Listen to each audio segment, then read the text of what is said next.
정화성 의원님, 여기 어디입니까? 여기는 LVCC 웨스트홀인데요. I'll make you move like your boots are on fire. I'll make you jump like you touch a live wire. Ain't no sitting down when I get in the zone. Just give me my crown, let the king take his throne.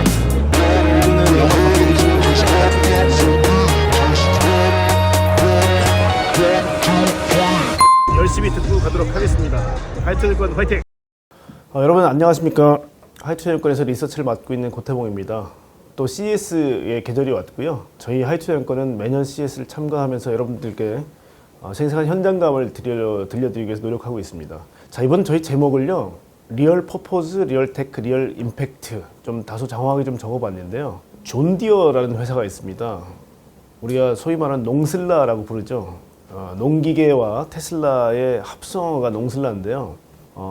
그 합성어에서도 느껴지는 것은 아마 자율주행으로 농사를 자동으로 지어준다? 뭐 이런 의미가 있겠죠. 실제 1800년도에 만들어졌던 이 오래된 기업은 매년 진화를 하고 성장을 거듭해왔습니다. 혁신의 어떤 아이콘인데 농기계 업체가 혁신을 한다 하면 다소 의아스러우실 거예요. 근데 이 회사를 저희가 왜 주목을 하냐면요. 이번에 최고 혁신상을 받았고요.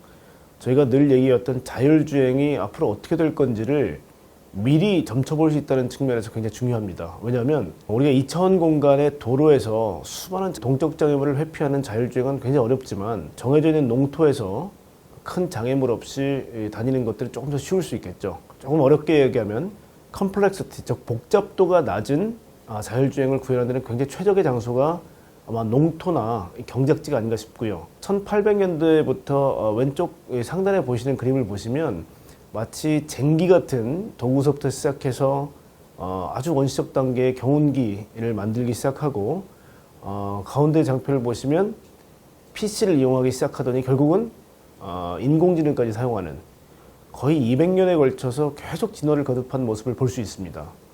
자, 그런데 보통 농토는 대부분 다 도심 지역이 아니라 농촌 지역이 있죠. 농촌 지역에서는 옥수수 재배도 많이 될 거고, 그럴 때 우리가 친환경도 전기만 고집하는 게 아니라 바이오 에탄올, 어떻게 보면 옥수수를 통해서 바이오 에탄올도 활용하는 굉장히 어떻게 보면 변화무쌍한 모습들을 좀 보여주고 있습니다.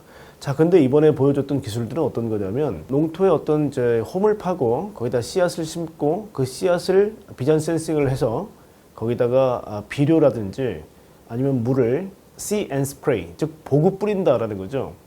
그렇게 뿌렸을 때 경작을 했을 때 훨씬 더 많은 소산물들을 얻을 수 있는 그런 기술들에 도달했고요.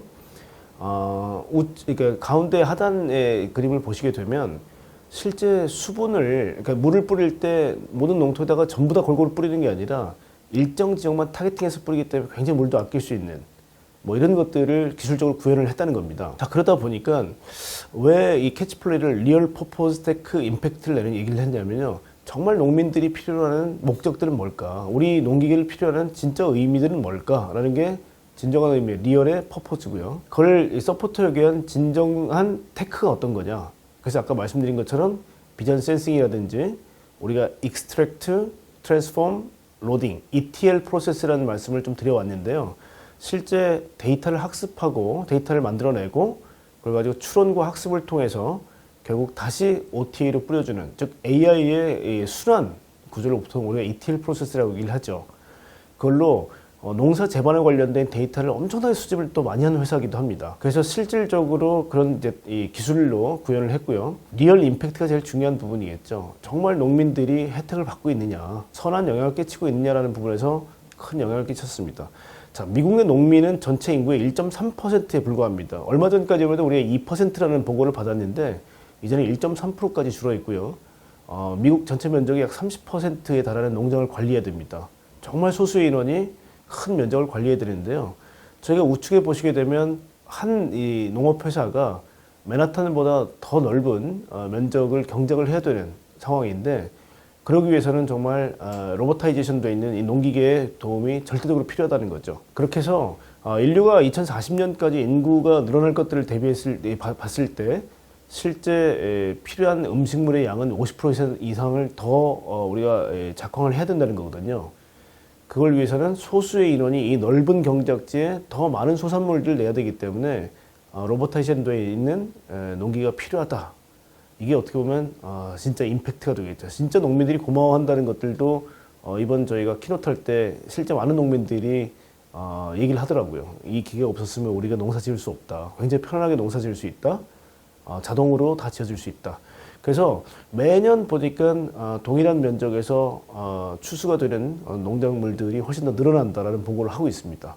실제 우측 하단에 보시게 되면 우리가 자율주행에서는 볼 법한 디지털 트윈, 이미 추수가 돼 있는 지역과 아닌 지역들을 디지털 트윈으로 우리가 바로 실시간으로 확인을 할 수가 있죠. 그러니까 저희가 자율주행에서 구현하고 싶었던 모든 기술들이 이 농업 전반에 걸쳐서 다 구현되고 있는 모습입니다. 그러니까 이것 때문에 이번 리세션 기간에 굉장히 어렵지만 이 굉장히 어떻게 희망을 보여준 존 디어의 최고 혁신상을 주게 된 거죠. 그래서 이 부분이 저희가 CES를 통해서 보고자 하는 것들을 많이 압축하고 있다는 측면에서 의미가 있고요. 그래서 리얼 퍼포즈, 테크, 임팩트를 저희가 주제로 선정을 하게 됐습니다. 실제 그러면 존 디어가 받았던 이런 것들을 우리가 매트릭스로 한번 봤을 때 실제 이번 CES에서 구현하고 싶었던 많은 또 아젠다들, 지속 가능성이라든지 특히 모빌리티를 포함한 트랜스포테이션, 즉 운송, 홈 앤 패밀리, 그 다음에 제조 공정에도 매니팩처링, 그 다음에 최근에 이제 보면 휴먼 세이프티가 굉장히 많이 강조가 되고 있는데요. 그래서 헬스 앤 웰리스도 굉장히 중요한 부분이고요. 블록체인이라든지 아니면 이걸 포함하는 보안 영역들이 중요한데 정말 여기서 진정된 퍼포즈는 존 디어처럼 진정성이 있느냐, 그걸 위해서 정말 서포트하는 테크들은 다 준비가 되어 있느냐, 실제 그걸로 진짜 어떤 의미들, 임팩트를 줄 수 있느냐라는 부분을 저희가 한번 정리를 해본 거예요. 그래서 실제로 이것들이 왜 우리가 중요한지, 왜 CES가 열릴 때마다 매년 주제로 거론되는지를 볼 수 있는 대목이 될 거고요. 자, 그리고 이번 CES 2023년도의 주요 카테고리는 2022년도가 거의 동일했습니다. 왜냐하면 매번 저희가 볼 때마다 꼭 관찰해야 되는 포인트는요, 어떤 새로운 기술들이 나왔고 어떤 기술들이 도태됐는지를 확인하는 것은 굉장히 중요한 과정인데요. 2022년과 좀 동일하더라라는 부분이고요. 저희가 참 죄송하기도 하고 한편으로는 저희가 자본시장에 몸을 담고 있기 때문에 과연 CES라는 것을 지금 굉장히 리세션, 특히 주가가 이제 많이 하락하는 기간에 이런 성장주 내지는 기술주를 말씀드리는 게 과연 시기적절한가 생각도 되지만요. 저희가 좀 냉정하게 보게 되면 주가는 상당히 2022년 한 해 동안 많이 빠졌습니다. 그러니까 저희도 FO팀을 통해서 미래 기술에 대해서 많은 말씀을 드리고 있는데 실제로 주가가 많이 빠져서 괴로워하시는 투자분들 많으실 거라고 생각합니다. 저희가 많이 통감을 하고 있고 또 공감도 하고 있습니다. 그럼에도 불구하고 주가가 이렇게 많이 빠진 섹터들이 아직도 CES에서 메인 테마라는 것들은 저희가 주목할 필요가 있습니다. 왜냐하면 한번 보시죠. 모빌리티에서 자율주행이라든지 특히 라이드 쉐어링, 이제 우버 같은 회사나 리프트 같은 회사죠. 주가가 전부 다 이 반토막이 났습니다. 전기차도 테슬라를 비롯해서 많이 빠졌고요. 차징, 충전하는 업체도 마찬가지입니다. 그럼에도 불구하고 아직 전기차와 자율주행 시대는 아직 펼쳐지지도 않았다고 보이고 있고요. 로보틱스도 많이 빠졌지만 저희가 지금 사람, 레이버를 구하기 힘든 상황에서 이 제조업의 리쇼어링 같은 것들을 커버하기 위해서는 로봇이 계속 활성화될 수밖에 없습니다. 이번에는 그 NFT라든지 블록체인 같은 걸 웹 3.0이라는 이름으로 좀 포장을 하긴 했지만 많이 빠졌죠. 메타도 많이 빠졌고 특히 로블록스라든지 많이 빠졌기 때문에 실제 주가는 형편없이 많이 빠졌습니다만은 웹 3.0은 아직 웹 2.0에 대해서 아직 진화되기 전 단계죠. 자, UAM 아직 하늘을 날지도 않았습니다. 대부분 다 스펙 상장을 했기 때문에 주가가 80%까지 빠지는 상황에서 지금 개선된 게 이 정도입니다. 그래서 굉장히 주가에서는 고통을 많이 당하셨을 거고요. 그럼에도 불구하고 아직 구현되지 않은 기술들이다. 그래서 메인 테마로서는 굉장히 견고한 위치를 점하고 있다라고 말씀을 좀 드릴 수가 있겠고요. 실제 저희가 매년 CES 다녀오면서부터 저희가 또 이렇게 네이밍을 하고 있습니다. 18년, 19년도는 굉장히 화려했고요. 2020년도에는 기술의 변화가 좀 느껴지지 않았다. 그래서 비전과 기술의 간극 메우기 과정이라고 저희 표현을 했고요. 21년도, 22년도에는 팬데믹이 있으면서 가상 공간에 대한 가능성이 굉장히 커지면서 또 자본시장에서 주가의 폭등기였죠. 그러다 보니까 비전 제시, 그다음 꿈에 대한 크기가 굉장히 컸던 때였고요. 반면에 CES 2023년은 리세션, 굉장히 주가가 많이 빠지고 실제로 기업들이 도산을 하거나 어려움을 겪고 있는 상황에서 펼쳐진 CES이기 때문에 굉장히 보수화되고 저희가 리얼이라는 표현을 계속 썼지만 야, 거품 말고 진짜를 찾는 그런 과정들이 나왔다라고 말씀드릴 수가 있겠습니다. 저희가 특징들 좀 봐봤는데요. 리세션 때문에 금리 인상, 소비 둔화 굉장히 어려워진 시기다라는 게 리세션을 처음 꼽아봤고요. 꿈보다는 현실, 즉 현실에 기반 둔 기술 중심, 컨셉보다는 실사용 부품이 대거 참여했다. 저희가 모터쇼를 보더라도 보통 이렇게 되죠. 컨셉카가 나올 때는 굉장히 화려하고 다 사진 찍고 싶어 하지만 부품이 나오게 되면 좀 실망하죠. 마찬가지로 이번에 약간 그런 성격이 좀 강했고요. 2020년도까지만 하더라도 라이다 업체가 50개가 넘게 난립했는데 이번에 15개 딱 나왔더라고요. 실제 팬데믹과 경기 침체를 견디지 못한, 즉 죽어가는 업체들은 할 수가 없습니다. 말할 수가 없겠죠. 그래서 생존이 가장 강하다라는 말씀을 좀 드리고 싶고요. 이번엔 B2B 업체인 엔터프라이즈, 즉 기업 테크 업체들이 소비자, 즉 컨슈머 테크보다는 훨씬 더 강한 모습들을 보였습니다. 왜냐하면 재정 정책을 쓴다 그러면 아무래도 정부가 돈을 써야 되고요. 근데 재정 정책 많이 축소됐죠. 물가 상승과 또 실업 같은 것들로 가게가 어려워졌기 때문에 컨슈머 스pen딩이 굉장히 어려워졌습니다. 그래서 아무래도 돈이 있는 기업들이 미래를 준비하는 쪽에 더 돈을 쓰게 마련이고요. 그러다 보니까 엔터프라이즈, 기업의 어떤 기술 기업들이 많이 좀 등장하는 그런 모습들을 보였고요. 중국이 아무래도 미중 무역 갈등 때문에 중국이 보통 30% 이상의 공간들을 차지했고 참여 업체가 많았는데 이번에 중국 기업들이 보이지 않았습니다. 거기를 채우기 위해서 유럽 기업들, 아무래도 한국 기업들, 일본, 대만 기업들이 그 자리를 차지하기 위해서 굉장히 어떻게 보면 경쟁이 심한 모습들을 좀 보였고요. 우리가 2022년도 12월 1일 날 공개됐던 챗 GPT를 기억하실 겁니다. 지금 굉장히 뜨겁습니다. 어딜 봐도 다 이제 GPT하고 채팅하면서 놀랐다. 이 정도까지 따라왔냐. 굉장히 놀라하시는데요. 실제 12월 1일 날 공개된 챗 GPT는 이미 그때 출품작들이 다 정해져 있던 업체들하고는 좀 상관이 없었겠죠. 그래서 아직까지 CES 2023년도에는 챗 GPT에 관련된 그 뜨거움은 좀 전달이 안 됐다. 하지만 AI가 보편적으로 만연되어 있는 모습을 보였습니다. 그런 모습이었고요. 말씀드렸지만 이제 계속 미중 무역 갈등 때문에 중국 기업들하고 좀 반하는 모습들이 좀 많이 나왔고요. 돈을 버는 업체가 우선이다 라는 것들이 핵심이고요. 굉장히 보수화됐다. 큰 도약보다는 기존 기술의 어떤 성능 개선 등 보수적 접근들이 좀 많이 보였고요. 특히 전기차나 자율주행이나 메타버스 같은 쪽에 에코시스템, 생태계가 엄청나게 확장되는 모습도 봤습니다. 저기서 좀 기대감을 좀 갖게 했죠. 그래서 아무래도 비전 제시가 아니라 그쪽에서 결국 먹고 살아야 되는 많은 업체들이 나왔기 때문에 굉장히 어떻게 보면 실제적인 구체적인 업체들이 많이 나왔다는 거고요. 그 다음에 저희가 말씀드렸지만 ETL 프로세스, 다시 한번 말씀드리지만 데이터를 모으는 익스트랙트나 그 다음에 트랜스폼, 그걸 이제 디지털로 전환해야 되겠죠. 트랜스포밍 하고요. 그걸 로딩 해서 추론과 학습을 해서 데이터 센터에서 뭔가 결과물을 만들어서 다시 OTA로 보내주는 이 ETL 프로세스는 AI의 핵심이라고 볼 수가 있는데요. 이게 농업이라든지 기계 예를 들면 건설 기계라든지 아니면 선박 이런 쪽에 우리가 통용되는 것들을 보면서 이건 옳다. 우리가 가장 어려운 자율주행에서는 아직까지는 조금 어렵지만 다른 쪽에서는 이미 이게 옳다라는 것들을 저희가 확신을 좀 하고 왔습니다. 그리고 유저 익스피리언스는 그 어느 때보다 강조됐다. 왜냐하면 사람들의 성향이라든지 감성 같은 것들을 많이 이제는 보기 시작했다는 거고요. 실제 자율주행이 레벨 3단계, 4단계까지는 못 갔지만 이미 많은 디바이스들은 레벨 4단계에서 결국 자동차를 어떻게 구현할 건지에 대해서 이미 구체적인 담론이 오고 가고 있다는 겁니다.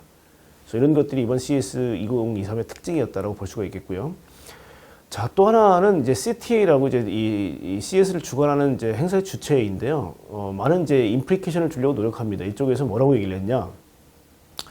2008년, 2009년도는 아시겠지만 미국이 비틀비틀했을 때입니다. 그때 모바일 혁명이 일어나면서 이 리세션에서부터 구원을 했죠. 그때 기술은 4G LTE 중심이었고요. 그 다음에 스마트폰 위주의 어떤 이제 모바일 혁명이 일어났고 태블릿이라든지 넷북들이 나오면서 소비자 중심의 어떤 큰 변혁들이 일어났죠. 그때 애플리케이션 생태계가 막 일어나면서 우리가 만약에 이게 없었다면 카카오톡이라는 카카오 그룹은 없었겠죠. 큰 생태계를 만들어줬던 게 이때의 흐름이었습니다. 자, 그러면 2023년도의 리세션을 어떻게 극복할 거냐라는 부분은 그때는 컨슈머 위주였다면 이제는 기업 위주라는 겁니다. 그래서 5G 중심의 결국은 모든 것들이 연결되는 IoT, 그 다음에 이것들을 통해서 로보타이제이션과 같은 동의어입니다만 오토노머스 시스템이라는 것은 모든 게 자동화되고 무인화될 수 있는 시스템으로 확산될 수 있다는 겁니다. 그래서 이 부분은 특히 왜 기업체하고 중요하냐면 무인화기 때문에 스마트 팩토리, 뭐 아니면 스마트 오피스 이런 것들이 전부 다 연결되겠죠. 대부분 다 기업 단에서 하는 행위들입니다. 그리고 왜 생뚱맞게 퀀텀 컴퓨팅이 들어가 있냐면요. 아직 컴퓨터가 이 양자 컴퓨터의 세계는 열리지 않았지만 이번에 가장 많이 나왔던 얘기 중에 하나가 양자 통신과 양자 보안이었습니다. 예를 들면 블록체인도 양자 컴퓨터가 등장하게 되면 3분 만에 깨질 수 있다는 얘기를 많이 들으셨을 겁니다. 그래서 이미 보안 단계에서는 퀀텀 컴퓨터가 만약에 구현됐을 때 어떤 알고리즘으로 보안을 할 거냐에 대한 활발한 담론이 벌써 오고 가고 있습니다. 자, 이런 것들이 기업체가 아무리 많은 것들을 이뤄놔도 결국은 보안 뚫려버리게 되면 모든 게 허사가 되는 것처럼 지금 속도는 다들 우스갯소리로 1G라고 얘기하더라고요. 1G.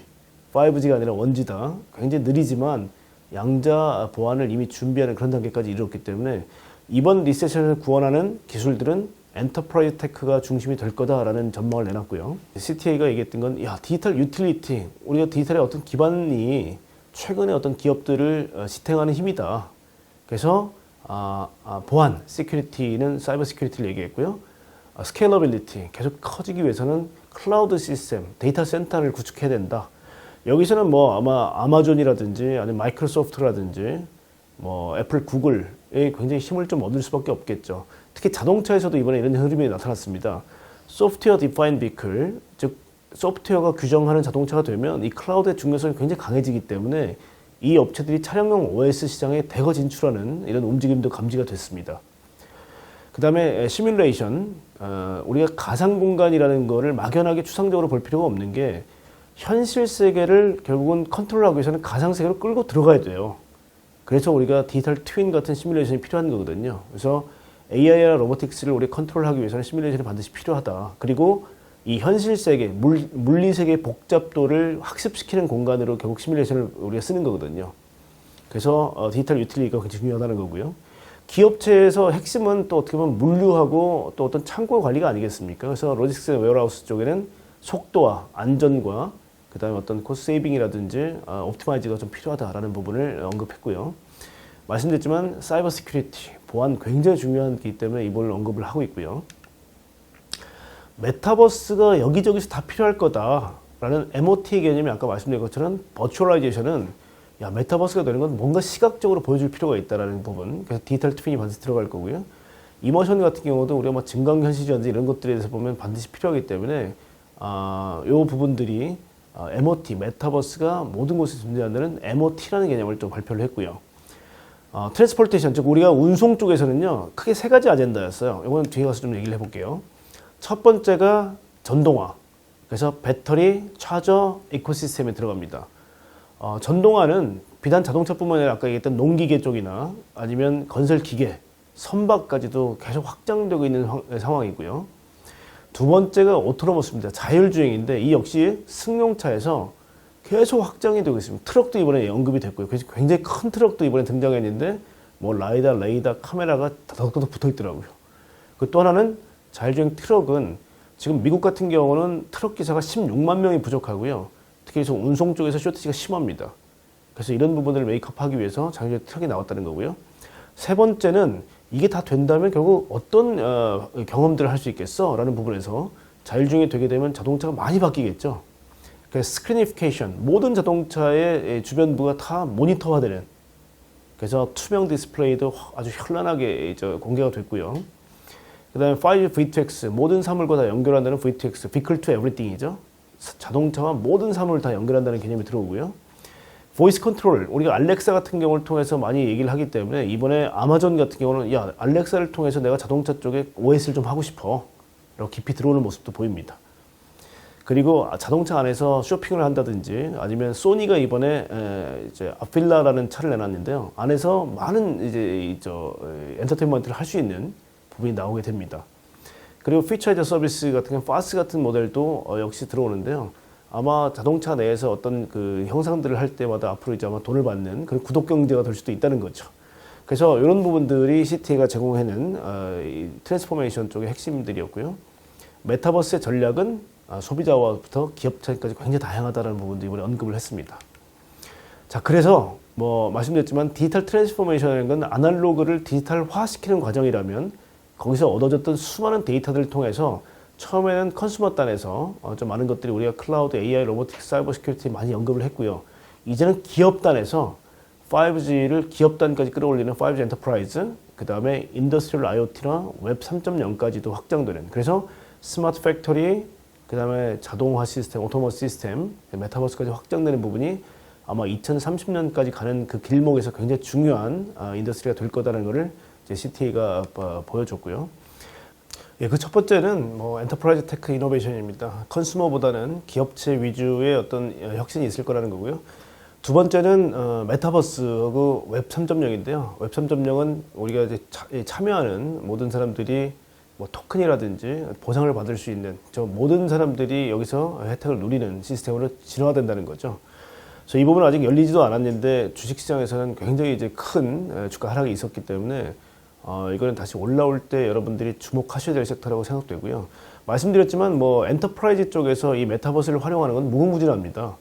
그러니까 단순히 우리가 뭐 XR 디바이스를 가지고 영화를 보거나 게임을 즐기는 정도의 소극적 수준이 아니라 진짜 스마트 팩토리를 가동시키고 그다음에 많은 비즈니스를 영위하는 공간으로서의 메타버스이기 때문에 이 부분은 저희가 절대 이제 폄하를 하거나 지금 주가 수준 때문에 저희가 어떤 미래에 대해서 어둡게 생각하실 필요는 없다고 생각돼요. 왜 그러냐면 가상세계로 건너가는 툴일 뿐인 거죠. 그 가상세계라는 것들이 우리가 지금 컨텐츠가 많이 제공되고 있지 않기 때문에 우리가 이 디바이스를 쓰는 이유는 TV를 보는 이유도 드라마가 재밌기 때문에 TV를 보는 거지 TV 자체가 어떤 의미가 있겠습니까? 그래서 그런 부분은 저희가 열린 마음으로 좀 보셔야 될 것 같고요. 그 다음에 세 번째가 늘 단골 손님인 운송, 그 다음에 모빌리티입니다. 우리가 결국 프리덤 오브 모빌리티, 이동의 자유를 얻기 위해서는 결국 자율주행이 구현되고 그 다음에 이 트럭들이 오토 트럭킹이 되면서 물류도 원활하게 자동으로 되는 것들이 우리가 꿈꾸는 미래 아니겠습니까? 이건 구현될 때까지는 아마 핵심 주제에서 빠지지 않을 것 같습니다. 처음에 CES에 자동차가 나올 때는 뭐 C가 컨슈머가 아니라 카가 아니냐라고 막 우스갯소리를 했었는데요. 이번엔 진짜 면적이라든지 등장하는 업체들을 보니까 진짜 카가 중심이 된 게 맞는 것 같습니다. 그 다음에 이번에 휴먼 세이프티가 핵심이라고 계속 말씀을 드렸는데요. 거기에 중심은 아무래도 단연코저 헬스 테크놀로지입니다. 유레카 월드의 거의 대부분이 뭐 유럽 업체나 뭐 대만, 일본 업체들 전부 다 헬스에 관련되어 있는 자그마한 아이디어들을 다 갖고 와서 보여주는 것을 봤고요. 실제 정말 얼마나 이 선진국들이 이 헬스 이 테크놀로지에 혈안이 되어 있는지를 알 수 있는 장소였던 것 같아요. 그리고 지속 가능성이라는 것은 특히 더 중요한 부분이 우리가 배터리도 마찬가지고 친환경 에너지도 마찬가지고요. 그 다음에 농업도 마찬가지. 이번에 우리가 뭐 러시아 우크라이나 전쟁 이후에 식량의 소중함에 대해서 확실히 느꼈죠. 그리고 인도가 뭐 인구가 증가하고 아프리카 인구 증가할 때 과연 이 지구라는 이 환경에서 더 많은 경작물들을 낼 수 있느냐라는 어떤 그런 지속 가능성은 늘 우리한테 질문이 될 수밖에 없습니다. 리사이클링도 마찬가지고요. 뭐 삼성이라든지 LG 할 것 없이 많은 기업들이 이 지속 가능성에 대한 부스를 따로 설치할 정도로 정말 중요했고요. SK 같은 경우는 배터리 리사이클도 하나의 공간을 차지할 정도로 굉장히 강조를 했던 부분이 이 지속 가능성이었습니다. 그리고 뭐 게이밍 앤 서비스는 사실 소니 같은 업체가 처음에 그 역사와 전통의 TV 메이커 아닙니까, 소니가? 처음으로 CES에서 TV를 걸지 않았습니다. 결국 게이밍과 서비스에서 최고의 회사가 되겠다. 즉 엔터테인먼트 쪽에는 최고의 회사가 되겠다는 것들을 많이 보여줬던 계기도 했고요. XR 디바이스를 만드는 많은 업체들이 체험 공간을 만들 정도로 열심히 했던 게 바로 게이밍 앤 서비스가 아니었나 싶습니다. 그래서 저희가 다음번부터 우리가 이 6가지를 중심으로 해서 제가 자세히 한번 살펴보는 기회를 갖도록 하겠습니다. 저희 하이투자연과 함께 CES를 계속해서 같이 경험하는 시간을 갖도록 해보겠습니다. 감사합니다.